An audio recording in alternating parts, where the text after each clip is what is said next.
ನಮಸ್ಕಾರ. ಇವತ್ತಿನ ನಮ್ಮ ಚರ್ಚೆಗೆ ಸ್ವಾಗತ. ಇವತ್ತು ನಾವು ಡಾಕ್ಟರ್ ಎಸ್.ಎಲ್. ಭೈರಪ್ಪನವರ ಪರ್ವ ಕಾದಂಬರಿ ಬಗ್ಗೆ ಸ್ವಲ್ಪ ಆಳವಾಗಿ ಮಾತಾಡೋಣ. ನಮ್ಮ ಹತ್ರ ಇರೋ ವಿಮರ್ಶೆಯನ್ನ ನೋಡ್ಕೊಂಡು ಈ ಕೃತಿ ಯಾಕೆ ಇಷ್ಟೊಂದು ಮುಖ್ಯ ಅಂತ ಅರ್ಥ ಮಾಡ್ಕೊಳ್ಳೋಕೆ ಪ್ರಯತ್ನಿಸೋಣ. ಡಾಕ್ಟರ್ ಭೈರಪ್ಪ ಅಂದ್ರೆ ಆಳವಾದ ವಿಚಾರಗಳು ಮತ್ತೆ ಕೆಲವೊಮ್ಮೆ ವಿವಾದಗಳು ನೆನ್ಪಾಗತ್ತೆ. ಅವರ ಬರವಣಿಗೆ ತುಂಬ ವಾಸ್ತವಕ್ಕೆ ಹತ್ರ ಅಲ್ವಾ? ಪರ್ವವನ್ನಂತೂ ಅವರ ಒಂದು ಮಾಸ್ಟರ್ ಪೀಸ್ ಅಂತಾನೆ ಹೇಳ್ತಾರೆ. ಖಂಡಿತ. ಪರ್ವದ ಒಂದು ದೊಡ್ಡ ವಿಶೇಷತೆನೇ ಅದು. ಇದು ಮಹಾಭಾರತದ ಕಥೆಯನ್ನ ತಗೊಳುತ್ತೆ, ಆದರೆ ಅದರಲ್ಲಿ ಬರೋ ದೈವಿಕ ಅಂಶಗಳು, ಪೌರಾಣಿಕ ಘಟನೆಗಳು ಅಂದ್ರೆ ದೇವರು, ವರ, ಶಾಪ, ಪವಾಡಗಳು ಎಲ್ಲವನ್ನೂ ಪೂರ್ತಿ ಬಿಟ್ಬಿಟ್ಟಿದ್ದಾರೆ. ಓ ಹೌದಾ? ಪೂರ್ತಿ ಮಾನವ ನೆಲೆಯಲ್ಲಿ? ಹೌದು. ಭೈರಪ್ಪನವರು ಪಾತ್ರಗಳನ್ನ ಐತಿಹಾಸಿಕ ವ್ಯಕ್ತಿಗಳ ತರ ನೋಡ್ತಾರೆ. ಆ ಕಾಲದ ಸಮಾಜ, ರಾಜಕೀಯ ಪರಿಸ್ಥಿತಿ ಇದೆಯಲ್ಲ, ಆ ಹಿನ್ನೆಲೆಯಲ್ಲೇ ಅವರನ್ನ ಚಿತ್ರಿಸಿರೋದು. ಇದು ನಿಜಕ್ಕೂ ಆಸಕ್ತಿಕರವಾಗಿದೆ. ಹಾಗಾದ್ರೆ ಕತೆ ಹೇಗೆ ಸಾಗುತ್ತೆ? ದೇವರುಗಳಿಲ್ಲ ಅಂದಮೇಲೆ ಕಥೆ ಮುಖ್ಯವಾಗಿ ಪಾತ್ರಗಳ ಒಳಗಿನ ಲೋಕದ ಮೂಲಕ ಹೋಗುತ್ತೆ. ಈಗ ಕುಂತಿ, ಭೀಷ್ಮ, ಕರ್ಣ, ದ್ರೌಪದಿ ಇವರೆಲ್ಲರ ಸ್ವಗತಗಳು ಅಂದ್ರೆ ಅವರ ಮನಸ್ಸಿನ ಮಾತುಗಳು, ಅವರ ತೊಳಲಾಟಗಳು. ಅವರ ಪರ್ಸ್ಪೆಕ್ಟಿವ್ ಇಂದ. ಕರೆಕ್ಟ್. ಅವರ ದೃಷ್ಟಿಕೋನದಿಂದಲೇ ಘಟನೆಗಳು ನಮಗೆ ಕಾಣಿಸುತ್ತೆ. ಇದು ಕೇವಲ ಕಥೆ ಹೇಳೋದಲ್ಲ, ಪಾತ್ರಗಳ ಮಾನಸಿಕ ಪ್ರಯಾಣ. ಓಕೆ. ಹಾಗಾದ್ರೆ ಮುಖ್ಯವಾದ ವಿಷಯಗಳು ಯಾವುವು ಇದರಲ್ಲಿ ಗಮನಿಸಬೇಕಾದ್ದು? ಮೊದಲನೆಯದ್ದು, ನೀವು ಹೇಳಿದ ಹಾಗೆ ಪುರಾಣದ ಮಾನವೀಕರಣ. ಅಂದ್ರೆ ಮಹಾಭಾರತವನ್ನ ಒಂದು ಮಾನವೀಯ ನಾಟಕವಾಗಿ ನೋಡೋದು. ಅಧಿಕಾರ, ಸಂಬಂಧಗಳು, ಅಸೂಯೆ, ಕರ್ತವ್ಯ ಇವುಗಳ ಸಂಘರ್ಷ. ಎರಡನೇದು ಧರ್ಮ ಮತ್ತು ನೈತಿಕತೆ. ಇಲ್ಲಿ ಯಾವುದು ಸರಿ ಯಾವುದು ತಪ್ಪು ಅಂತ ಸುಲಭವಾಗಿ ಹೇಳಕ್ಕಾಗಲ್ಲ. ಹೌದು, ಮಹಾಭಾರತದಲ್ಲೇ ಅದು ಕಾಂಪ್ಲೆಕ್ಸ್ ಅಲ್ವಾ? ಎಕ್ಸಾಕ್ಟ್ಲಿ.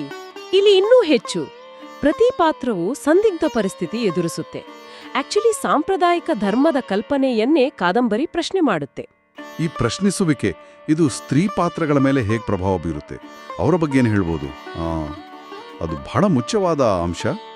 ದ್ರೌಪದಿ, ಕುಂತಿ, ಗಾಂಧಾರಿ ಈ ಸ್ತ್ರೀ ಪಾತ್ರಗಳಿಗೆ ಇಲ್ಲಿ ಬಹಳ ಗಟ್ಟಿಯಾದ ಧ್ವನಿ ಇದೆ.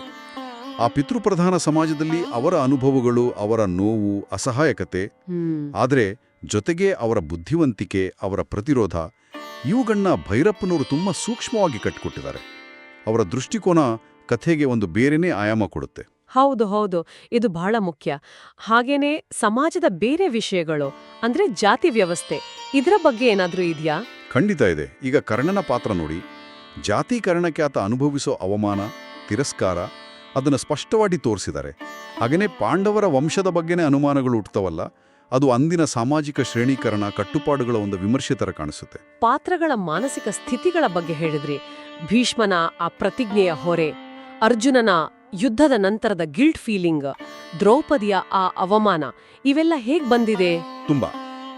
ತುಂಬ ತೀವ್ರವಾಗಿ ಮನಸ್ಸಿಗೆ ನಾಟೋ ಹಾಗೆ ಬರೆದಿದ್ದಾರೆ. ಅದು ಭೈರಪ್ಪನವರ ಬರವಣಿಗೆಯ ತಾಕತ್ತು. ಪಾತ್ರಗಳ ಒಳಗಿನ ಸಂಘರ್ಷ, ಅವರ ನೋವು ಓದುಗರು ಅನುಭವಿಸೋ ಹಾಗೆ ಮಾಡ್ತಾರೆ. ನಿರೂಪಣಾ ಶೈಲಿನೂ ಅಷ್ಟೇ. ಪಾತ್ರಗಳ ಸ್ವಗತದಿಂದ ಕಥೆ ರಾಜಕೀಯ ಘಟನೆಗಳಿಗೆ ಜಿಗಿಯುತ್ತೆ. ತತ್ವಶಾಸ್ತ್ರ, ಕಥೆ ಎಲ್ಲ ಒಂದಕ್ಕೊಂದು ಸೇರ್ಕೊಂಡು ಹೋಗುತ್ತೆ. ಇದಕ್ಕೆ ಪ್ರತಿಕ್ರಿಯೆ ಹೇಗಿತ್ತು? ಅಂದ್ರೆ ಇದರ ಪ್ರಭಾವ ಎಷ್ಟರ ಮಟ್ಟಿಗೆ ಆಗಿದೆ? ಪರ್ವವನ್ನ ಭಾರತದ ಶ್ರೇಷ್ಠ ಕಾದಂಬರಿಗಳಲ್ಲಿ ಒಂದು ಅಂತಲೇ ಪರಿಗಣಿಸ್ತಾರೆ. ಇದು ಕನ್ನಡದಿಂದ ಬೇರೆ ಬೇರೆ ಭಾಷೆಗಳಿಗೆ ಅನುವಾದ ಆಗಿದೆ. ಹಿಂದಿ, ಇಂಗ್ಲಿಷ್, ಮರಾಠಿ, ತಮಿಳು. ಅಷ್ಟೇ ಅಲ್ಲ, ಹಲವು ಯೂನಿವರ್ಸಿಟಿಗಳಲ್ಲಿ ಇದನ್ನ ಪಠ್ಯವಾಗಿಯೂ ಇಟ್ಟಿದ್ದಾರೆ. ಇತಿಹಾಸ ಮತ್ತು ಪುರಾಣದ ನಡುವಿನ ಚರ್ಚೆಯನ್ನ ಇದು ಸದಾ ಜೀವಂತವಾಗಿ ಇಟ್ಟಿದೆ.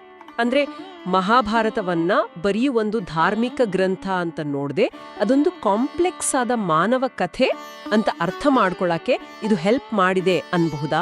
ಖಂಡಿತವಾಗಿಯೂ ಇದರ ಪ್ರಭಾವ ನಿಜಕ್ಕೂ ದೊಡ್ಡದು. ಎಷ್ಟೋ ನಾಟಕಗಳಿಗೆ, ರಿಸರ್ಚ್ ಪೇಪರ್ಗಳಿಗೆ ಇದು ಸ್ಫೂರ್ತಿ ಕೊಟ್ಟಿದೆ. ಭಾರತೀಯ ಮಹಾಕಾವ್ಯಗಳನ್ನ ತರ್ಕಬದ್ಧವಾಗಿ, ವಾಸ್ತವ ನೆಲೆಯಲ್ಲಿ ಮತ್ತೆ ಹೇಳೋ ಒಂದು ಹೊಸ ಟ್ರೆಂಡ್ಗೆ ಇದು ದಾರಿ ಮಾಡಿಕೊಡ್ತು ಅಂತಲೂ ಹೇಳ್ಬೋದು. ಇದರ ಶಕ್ತಿಗಳು ಅಂದ್ರೆ ಏನು ಅಂತ ಪಟ್ಟಿ ಮಾಡಬಹುದು? ಒಂದು, ಎಲ್ಲರೂ ಪೂಜ್ಯ ಭಾವನೆಯಿಂದ ನೋಡೋ ಮಹಾಕಾವ್ಯವನ್ನ ಧೈರ್ಯವಾಗಿ ಬೇರೆ ರೀತಿ ನೋಡಿದ್ದು. 2, ಪಾತ್ರಗಳ ಆಳವಾದ ಮಾನಸಿಕ ಮತ್ತು ತಾತ್ವಿಕ ವಿಶ್ಲೇಷಣೆ.